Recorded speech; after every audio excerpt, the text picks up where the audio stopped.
a gente soube que tem interessados, né, no Nicolas, não é de hoje. O Nicolas é um jogador que já chegou a ser observado, inclusive, pelo Barcelona, até do que eu tenho de informação. O interesse do Barcelona deu uma diminuída recentemente, mas ele é um jogador que entrou no radar do Barcelona. O Barcelona ele tem uma grande rede de monitoramento de atletas, né? Então, o Nicolas fez parte por um bom tempo dessa rede de observação, deu uma esfriada nos últimos meses. O Stuttgart da Alemanha também, onde ele chegou até a fazer intercâmbio lá na Alemanha, naquele projeto que o São Paulo fez com o Stuttgart, né? E o Stuttgart sempre está de olho na situação de ser uma oportunidade de negócio fazer esse acordo pelo Nicolas. A Roma também chegou a sinalizar uma oferta no meio do ano de 6 milhões de euros. E a Roma parece que realmente vai vir com essa proposta para o Nicolas no meio do ano. A Roma tem observado o Nicolas há um bom tempo já, e hoje seria talvez a equipe que tenha mais interesse na contratação do Nicolas. Tudo ainda, tá, gente? Numa conversa inicial, numa sinalização, ainda não há proposta oficial, até porque a janela está fechada. Mas os clubes já estão começando a se movimentar. O Sevilha também é um time que está interessado na contratação do Nicolas, que também já chegou a observar a sua situação em alguns momentos. Então, é um jogador que fatalmente pode receber uma proposta no meio do ano. Até consultei, né, o São Paulo hoje pela manhã para entender como é que eles veem o Nicolas. E a palavra interna é, pô, a gente precisa vender, claro, a gente precisa negociar atletas, mas a gente vai ser inteligente. Não vai dar para a gente, qualquer proposta que vier, a gente aceitar. Então, vários atletas recebem sondagens e a gente vai analisar um melhor cenário. Até depois a gente pode trazer mais detalhes sobre esse plano financeiro que o São Paulo está pensando, ou projetando, ou acreditando em vendas de atletas. Mas o Nicolas, ele sabe que fatalmente é um jogador que ele sabe que é interessante. 6 milhões de euros acho pouco para um jogador que tem histórico de seleção brasileira, para um jogador que pode também jogar numa segunda linha, não só de lateral, mas é um jogador que internamente agrada muito. Até o Roger, essa situação do Nicolas é o típico do jogador que o Roger ele quer dar espaço, só que não dá na visão dele porque tem o Wendel e o Enzo Dias ali na posição. Então já tem uma concorrência de dois jogadores que são importantes para o Roger. Mas hoje o Nicolas pode ter essa oportunidade, a gente espera que ele vá bem e quem sabe comece a incomodar esses dois jogadores. Né? O Nicolas, em termos de capacidade técnica, pode ser mais do que Enzo Dias e o Wendel foram até aqui na carreira. Mas é óbvio, ele precisa jogar, precisa de minutagem e a gente espera que ele consiga essa minutagem, tá? Aí só pegando um pouco essa questão do Nicolas, eu fui conversando para entender esse planejamento de vendas. Né? O São Paulo precisa vender, se eu não estiver enganado, 158 milhões de reais de vendas, né, de meta de vendas. O Nicolas fatalmente pode ser um deles, o Lucas, os garotos da base, o Nicolas tem interessados e tudo. Mas aí conversando com um pessoal do São Paulo, eles estão nas consultas de mercado que eles fazem, nas pessoas com que eles conversam, eles estão bem crentes de que o William Gomes será vendido. Só que o que está rolando? Como o Porto está disputando lá a final ele está indo lá para a Liga Europa. Se eu não estiver enganado, eu não vi o último jogo de Liga Europa. Eles já caíram na Liga Europa, será? Que na última vez que eu tinha consultado, eles caíram na Liga Europa. Caíram lá para o Forest, né? Eles estavam bem concentrados na Liga Europa e também no título do Campeonato Português. Então o Porto deu meio que uma abafada nesse assunto William Gomes para não desconcentrar o jogador, para não criar algum tipo de rusa. E aí o São Paulo já está sabendo nessa situação de que o William Gomes deve ser vendido, tá? Então o São Paulo entende que ele sendo vendido, o São Paulo vai faturar 20% de uma venda, mais acho que é 3% do mecanismo de solidariedade. Então, o São Paulo pode faturar uma bala com o William Gomes. O Newcastle, do que eu tenho de informação através do staff, já fez uma proposta, né, uma proposta oficial para o William Gomes. Então, o São Paulo está contando muito com essa grana. E aí, eu estou colocando aqui, do que eu tenho de informação, eles estavam acreditando do staff que chegaria a algo de 50 milhões de euros. Só que eu não tenho valor confirmado, mas pelos indícios que me passam, essa proposta seria de 60 milhões de euros. E aí, se for 60 milhões de euros, esse valor seria de 351 milhões, tá? E aí, 351 milhões e mais uns quebrados. E aí, esse valor seria quanto? Seria 77 milhões de reais para o São Paulo, porque eu estou colocando aqui os 20% dos direitos que o São Paulo tem, eu estou colocando mais uns dois, vamos colocar 3% do mecanismo de solidariedade, dá 23%. O São Paulo faturaria 80 milhões de euros com o William Gomes. Então, o São Paulo já conseguiria, dentro desses 158, 160, vamos arredondar, já consegue bater a metade com o William Gomes. Faltaria 80 milhões para você vender. Fora que tem outros jogadores que podem ser negociados. Tem o Gabriel Sara, tem o Diego Costa lá no Krasnodar, que recebeu sondagens recentemente. Eu conversei com o staff há pouco tempo. Tem o Morato, zagueiro do Nottingham Forest, que também pode acabar pintando uma proposta. David Neres e Anthony, acho que não. Mas, enfim, São Paulo tem aí perambolando algumas porcentagens por aí de jogadores que podem se valorizar. Então, não há tanto esse desespero por vendas, porque eles entendem que essa venda do William Gomes deve acontecer pelas consultas que eles fazem. Então, essa venda do William Gomes acontecendo, você bate metade da meta e aí depois você fica mais tranquilo para fazer escolhas inteligentes. De vender talvez um Bobadilha, um Tapia, que também tem sondagem, vender um Mike. Talvez a única saída mais sentida seria a do Bobadilha, mas é muito por uma percepção de que é o momento correto depois da Copa para você vender.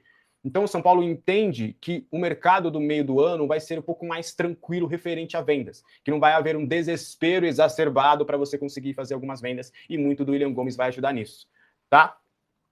O São Paulo consultou realmente a situação do Wesley, ex-Palmeiras, ex-Cruzeiro, Internacional, que trabalhou com o Roger Machado lá no Internacional. É um atacante de beirada de campo, né? Atua normalmente mais pelo lado esquerdo. Atualmente ele está lá no Al Rayyan, jogando lá com o Gregory, com o Roger Guedes, está lá jogando. Essa consulta foi bem inicial, tá? Não foi algo de negócio e tudo. O São Paulo já está vasculhando o mercado, dando uma analisada. O nome foi sugerido pelo Roger Machado, o que bate um pouquinho com o que a gente vem trazendo. O Roger vai ficar, gente. O Roger vai ser o técnico do São Paulo até depois da Copa. Para o cara estar indicando reforços, é porque a diretoria vai realmente bancar o Roger Machado até lá. E aí, foi consultado e tudo, mas do que me passaram, não deve rolar. Por quê? Ele tem contrato longo com o Al Rayyan. E a ideia do São Paulo seria, ver a situação de um empréstimo. Será que, pode rolar um empréstimo e tal, por um ano, e a gente vê as condições. Só que o Wesley é titular absoluto do Al Rayyan, participou de 9 gols nos últimos 13 jogos, é o jogador de confiança lá do técnico, então é praticamente impossível. É praticamente impossível de você conseguir qualquer tipo de contratação. O Wesley, se eu não estiver enganado, vocês podem me corrigir, eu acredito que foi o Radar da Bola que trouxe a primeira vez o nome do Wesley. Vocês me perguntaram ontem sobre o Wesley e eu falei sobre o jogador. E aí, desde ontem a gente está apurando. Ontem eu trouxe, né, a mensagem com que eu tinha conversado com 2 pessoas que também falaram a mesma coisa, que era só uma consulta. Só que agora a gente tem praticamente o descarte, tá? Muito difícil de acontecer essa contratação. Eu não me empolgaria muito com essa situação do Wesley, não. É caro, tá valorizado lá, então dificilmente o São Paulo vai conseguir qualquer tipo de negócio com o Wesley, tá? O São Paulo também descarta completamente o Vitor Sá no momento. Até depois, ontem a gente já tinha conversado um pouco, fiz um vídeo também ontem falando um pouquinho sobre o Vitor Sá, e aí, como o nome do Vitor Sá ficou mais forte, o São Paulo fez uma nova consulta, foi dar uma olhada de novo, para entender mais detalhes. E aí, do que a gente soube, realmente, o que o Vitor Sá estaria pedindo para voltar para o futebol brasileiro, de salário, de valores, estaria completamente fora da realidade do São Paulo. Além do salário, o Vitor Sá tá querendo também um contrato de 3 anos. Ele tem já 32 anos, então ele quer o contrato até ele completar 35 anos. E o São Paulo entende que nesse momento não teria condições de arcar com um salário tão grande para um jogador já de 32 anos. Então, o Vitor Sá também, mesmo ele dando entrevista lá para a Gazeta Esportiva, falando que o pai é São Paulino e tudo, que seria um sonho do pai, por esses valores fica inviável. A não ser, né, que agora os agentes do Vitor Sá, sabendo que o São Paulo chegou a consultar essa situação, se eles quiserem vir com uma devolutiva, falando, não, ele aceita, se adequar à realidade financeira, até quanto vocês podem pagar, o negócio pode rolar. Só que nesse momento, o Vitor Sá não será reforço do São Paulo. A pedida salarial que ele tem está muito alta. Vários clubes no futebol brasileiro também estão consultando a situação e sinalizando que não é tão inviável pagar aquilo que ele está pedindo de salário, que o que a gente tem de informação seria algo próximo a 1 milhão por mês. Então, São Paulo, neste momento, acha que não teria condições de arcar com esses custos, por conta disso, também descarta a contratação do Vitor Sá, tá? Aí, só para fechar, a gente vai para os comentários. São Paulo consultou o Edwin Cetré, do Estudiantes. O Dani Zen tinha perguntado ontem na live, e aí a gente já tinha conversado aqui de que uma fonte do São Paulo, a gente trouxe ao vivo, inclusive, isso, uma fonte do São Paulo com quem a gente conversou, falou que nem sabia quem era, e aí a gente foi vasculhar um pouquinho mais, e a gente soube que realmente São Paulo sequer consultou esse nome, não foi um nome em pauta dentro do São Paulo nesse momento. Esse Cetré é um jogador de 27 anos, ele chegou a estar bem próximo de vir para o futebol brasileiro, para o Atlético Paranaense, só que ele não passou nos exames médicos, e o São Paulo, em nenhum momento, assim, até do que eu soube, até porque algumas coisas podem acontecer até no scout, né? O scout pode analisar e tudo, mas nem no scout, não é um nome que o São Paulo chegou a monitorar em algum momento, não é um nome que o São Paulo pensa nesse momento. O São Paulo vai sim buscar um ponta, até para se adequar e ter mais uma opção aí para esse plantel do Roger. O Roger gosta de trabalhar com pontas. A expectativa é de você contratar sim mais um ponta. Você tem Arthur, Luca, TT e Ferreirinha, mas a ideia é você complementar com mais um jogador para jogar nesse setor. Você pode acabar vendendo, né? Luca, TT, são jovens jogadores, vai que aparece uma proposta. O Ferreirinha também está sempre de olho no mercado turco. Mas o São Paulo vai sim buscar um atacante de lado de campo. O São Paulo está consultando alguns nomes, está vendo possibilidades, principalmente fora do país. E aí a tendência é do São Paulo começar a fazer um funil, começar a ver opções reais para conseguir a contratação. E o Roger tem participado bastante dessa situação, tem indicado nomes, tem pedido para o São Paulo analisar algumas peças com quem ele já trabalhou em outros momentos na carreira. Então, é o que eu tenho dito. É mais uma prova de que o Roger Machado está muito bem respaldado dentro do São Paulo. Tá bom?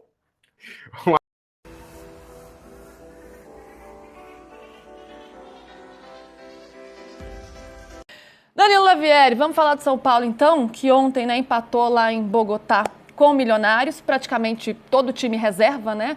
O Roger adotando essa estratégia, ele dava ali para ele negociar nesse jogo, né? Porque já estava com 2 vitórias, tem um calendário cheio, falou, opa, aqui dá pra gente dar uma mexida. A gente tá vendo aí fotos dessa partida. Ele mudou algumas coisas, escalou ali o time com 3 zagueiros e tal. Ficou de bom tamanho, um pontinho? Não foi todo São Paulino que gostou desse resultado, não, viu? Eu não sei como o São Paulino não gostaria desse resultado. Sério, eu achei um bom resultado para o São Paulo ter jogado com um time totalmente alterado. Continua na liderança do grupo. O São Paulo que tem limites, a gente não está falando de um mega elenco, então se fosse um mega elenco que vai com um time misto, a gente poderia cobrar um desempenho melhor. Mas um time como o São Paulo, que tem claras limitações, e a gente sabe disso, vai para lá com jogadores que têm pouca rodagem, joga no estádio lotado. Tudo bem, é Sul-Americana, não é Libertadores e etc., mas você está jogando contra um time tradicional num estádio lotado, com pressão, com torcida, e você consegue empatar, manter um 0-0 e mantendo a liderança do grupo, eu achei ótimo. E você pensando também no aspecto de São Paulo, ainda está na parte de cima da tabela do Brasileiro, você conseguiu descansar os seus principais jogadores, vai estar inteiro para jogar no final de semana o Brasileirão. Eu não tenho muitas críticas. Claro, a gente vai olhar, se passou um sufoquinho no segundo tempo, sim, São Paulo passou. Mas eu considero extremamente normal também, dadas essas circunstâncias, e o São Paulo está na liderança. Então, assim, o Roger, criticado do jeito que está, ele é líder do grupo da Sul-Americana e está na parte de cima da tabela do Campeonato Brasileiro. Eu não vejo problema nenhum no resultado de ontem. Eu, São Paulino, se fosse, comemoraria, sim, o ponto conquistado fora de casa. É para comemorar, Casão. O Roger, ele tá sempre ali na corda bamba, né? Entre um pouquinho de paz aqui, pressão. Um pouquinho de paz, pressão. Então, ele tem que ir resolvendo ali, matando um leão por jogo, né? Do jogo de ontem, esse empate é para comemorar? Tá de bom tamanho? Eu acho que sim. Pelo desempenho do São Paulo, de resultados, né? Pelos resultados que o São Paulo está tendo na competição, esse empate foi ótimo. Agora, dizer que o Roger está repetindo o Crespo, porque ele jogou com 3 zagueiros. O Muricy também jogava com 3 zagueiros, então ele está imitando, está repetindo o Muricy. Tem outros treinadores que jogavam com 3 zagueiros. Eu não sei por que tem uma insistência de ficar comparando o Roger com o Crespo. O Roger fez o esquema que ele achou que tinha que fazer ontem. Ele não ficou pensando, eu vou fazer que nem o Crespo.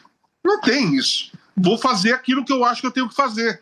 O Roger decidiu colocar 3 zagueiros. Ele não repetiu, não imitou, não copiou o que o Crespo fez. Ele decidiu jogar com 3 zagueiros. E na história do São Paulo, diversos treinadores jogaram com 3 zagueiros. Inclusive o Muricy. O Muricy foi ter campeão brasileiro jogando com 3 zagueiros, né? Então, assim, eu acho que tem uma grande... tem pouca disposição de muita gente em associar os resultados importantes que o São Paulo vem tendo ao Roger. Sempre precisa... Ganhou... fez um belo empate lá porque repetiu o que o Crespo fez. Pô, gente, puta injustiça. O cara não... Tudo bem, você pode achar que o Roger não seja um brilhante treinador. Qualquer um pode achar o que quiser. Mas quem treina, quem escala, quem decide de que forma vai jogar é ele. Não é igual ao outro copiando aquele. Ele decidiu, a comissão técnica dele. deu certo, empatou lá 0-0, com o time todo misto, ótimo. Tá com 7 pontos agora, se eu não me engano, não é isso, Dani? Isso. Então, tem 7 pontos na Sul-Americana. Ele imitou o Crespo os 3 jogos. Ele copiou o Crespo os 3 jogos. Ele fez o que o Crespo fazia em 3 jogos. Pô, gente, cara, é o cara que tá tendo. Tá bem? Tá maravilhoso? Não tá maravilhoso. O time tá fazendo um desempenho fantástico para você elogiar muito? Não, também não tá. Mas os resultados são frutos do trabalho do Roger com a comissão técnica dele. Esquece, o Crespo foi demitido já faz mais de um mês. Foi injusto? Foi injusto. Não deveria? Não deveria. O Crespo deveria estar treinando São Paulo hoje ainda. Mas ele foi demitido há um mês atrás. Então, tudo o que aconteceu de bom e de ruim de lá para cá está nas mãos do trabalho do Roger, ou é só quando perde, o Roger é fraco, não tem condições de ganhar o São Paulo. Quando ganha, claro, ele escalou igual o Crespo fazia. Porra, isso não é justo, cara. Não é justo. É porque pode soar como um desmerecimento ao trabalho dele. Ele repetiu o Crespo, então as coisas deram certo. É curioso, assim, que até no caso do Flamengo também é parecido, mas de um jeito contrário, né? Tudo que dá bom pro Flamengo, o Leonardo Jardim, como se o trabalho anterior não tivesse sido incrível como foi do Felipe Luiz. E no caso do São Paulo, tudo que dá errado, mas é por causa do Roger, tudo que dá certo, porque remete ao Crespo. Você vê dessa forma, Mauro? Como é que você vê essas comparações aí, o quanto influenciam, especialmente no trabalho do Roger, que é o que a gente está falando aqui, né? Ele está sempre lidando com esta comparação, porque a torcida ficou muito brava com a saída do Crespo e continua, né, com esse pensamento ainda. A saída do técnico Hernan Crespo foi um equívoco, que foi feito de uma maneira equivocada, pelo menos, né?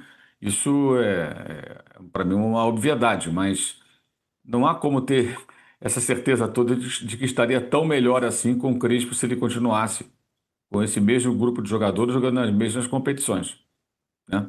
Mas como acontece no São Paulo agora, acontece em todas as torcidas, em vários setores da sociedade, o cara quer ter razão, mesmo sendo o time dele. Meu time perde, mas eu tenho razão. Meu time perdeu, mas eu tenho razão. Olha só o que eu falei, né? Cara, acabou, virou a página, tem que seguir, né? E ele vai conviver com isso o tempo todo, não vai ter jeito.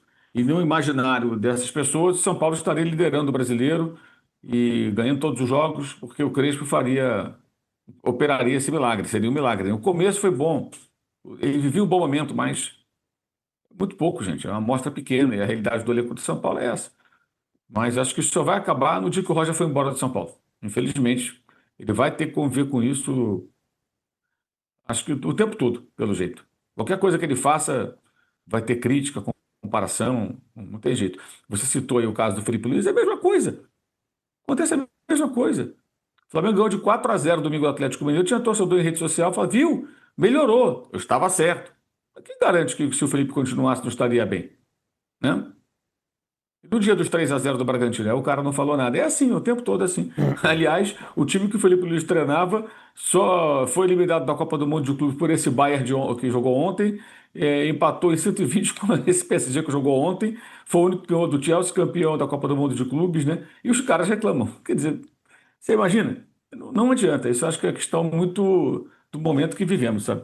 Independentemente do clube. Não só do São Paulo, não só do Flamengo. Aí, né? E um dos assuntos que mais está sendo aí falado, talvez o mais falado, é a saída do Hulk, do Atlético Mineiro. E a torcida do São Paulo começou aí a agitar as redes sociais, pedindo aí, né, o super-herói da Marvel na equipe do São Paulo. O Hulk não vai permanecer no Atlético, pode sair, inclusive, já nesta próxima janela. E ele começou a receber sondagens aí, né? Aproximou do Fluminense de novo, né? O Vitória, que foi a equipe a qual ele foi revelado, também começou a sondar a sua situação. O jogador ficou de fora da relação do último jogo do Galo, né, que por sinal o Galo tomou 4-0 em casa para a equipe do Flamengo, né, então foi um resultado assim muito ruim, e o Hulk tá negociando a sua saída, né, será que não daria pro São Paulo fazer um investimento? Vale lembrar, galera, que tem uma situação que pode acontecer o seguinte, o Atlético Mineiro tá de olho no Arboleda, é um dos clubes que estão de olho aí, no Atlético Mineiro, Internacional, Atlético Paranaense, será que não daria para tentar fazer um negócio aí, não, a gente pode negociar o Arboleda, a gente pode, agora que não estamos mais pagando o salário do Oscar, né, que era um salário astronômico aqui pro futebol brasileiro, o Hulk recebe um salário mais astronômico ainda, mas será que com a possibilidade de não pagar pagar mais o salário do Oscar, com a possibilidade do Arboleda ser jogador do Atlético Mineiro, será que não daria pra rolar um negócio aí, rapaziada? O que você pensa sobre isso? Eu sei que muita gente vai falar, irmão, mas ele tá aí negociando bem com o Fluminense, de fato, né? Mas a gente vê que muitas coisas podem acontecer na negociação, como é o caso do Barbosa, por exemplo, né? O Barbosa foi um jogador que o São Paulo também sondou, né? Pra justamente a saída do Arboleda. Aí depois chegou o Palmeiras e muitas mídias esportivas falaram,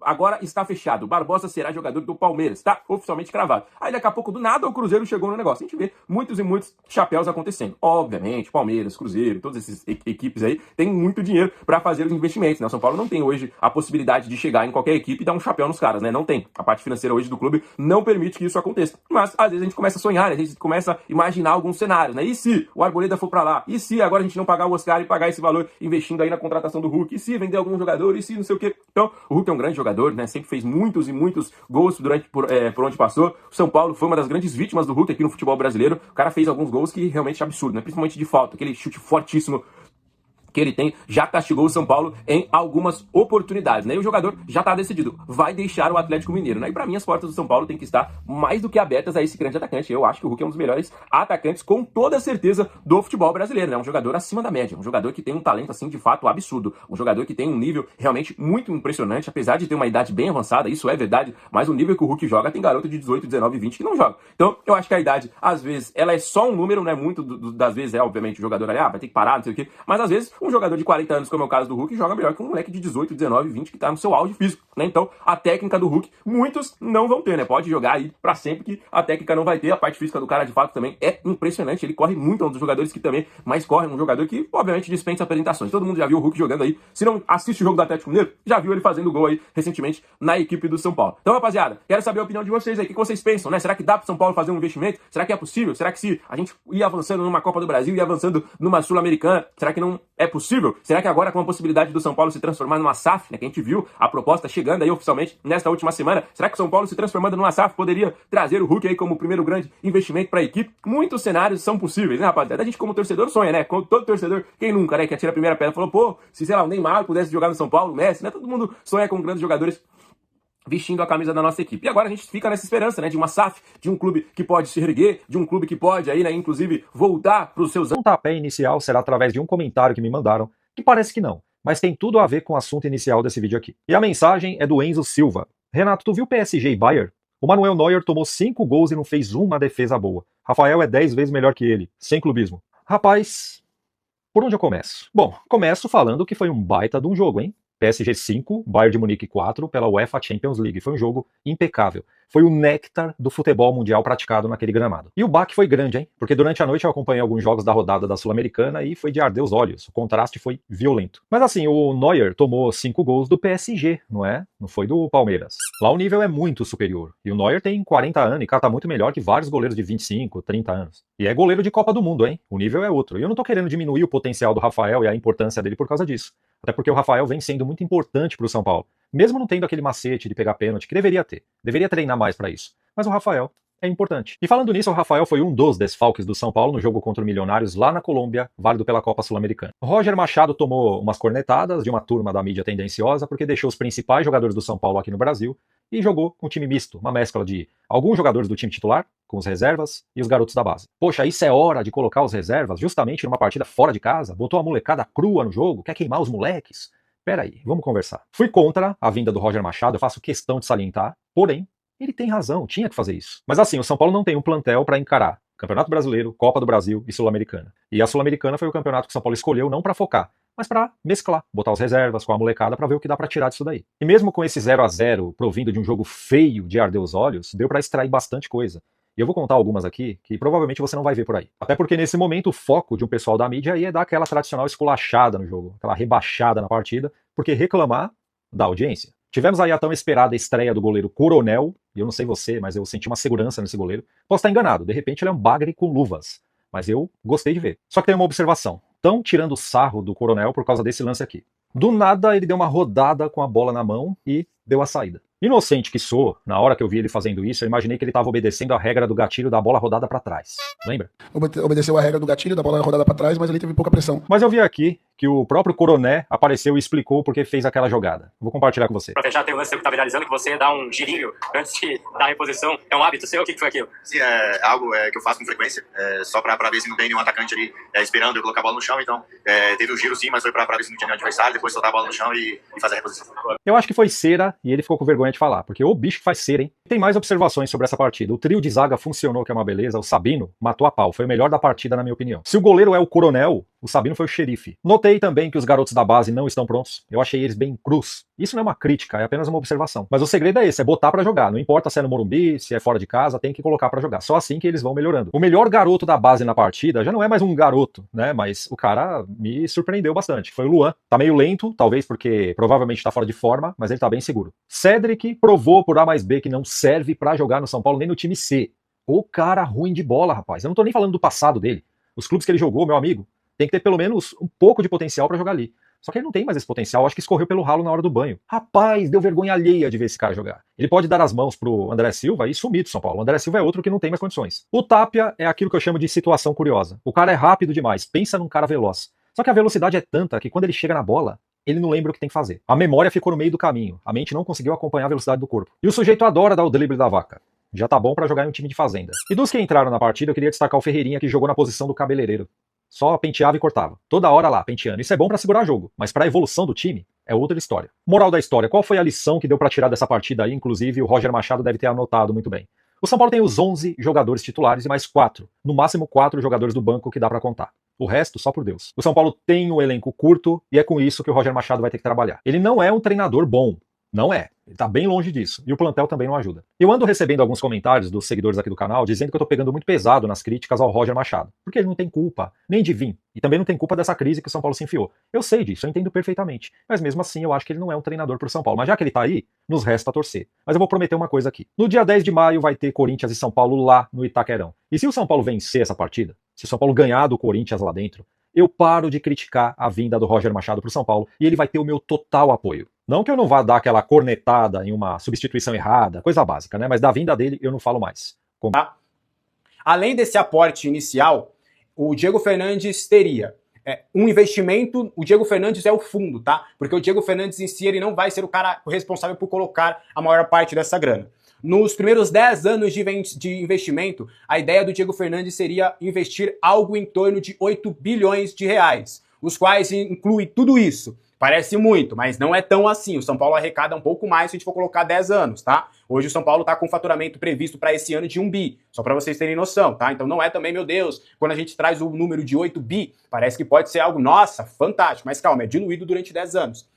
Os quais incluem gastos com a folha salarial, aquisição de atletas, investimentos na base, melhorias no CT profissional e na divisão de base e também royalties para o associativo, tá? Então, essa seria mais ou menos a ideia do Diego Fernandes. A estruturação dele é trazer um lado profissional para o São Paulo, que vai conseguir ter um investimento a ponto de melhorar o time ter grandes desempenhos esportivos, alinhados com a venda de jogadores para depois a conta bater, também alinhado com um poder maior de arrecadação, alinhado também com o associativo também tendo lucro. Porque é importante trazer que ele quer deixar um percentual considerável também com o associativo. Ele quer ser majoritário, só que ele quer deixar esse percentual um pouco maior, um pouco grande com o associativo.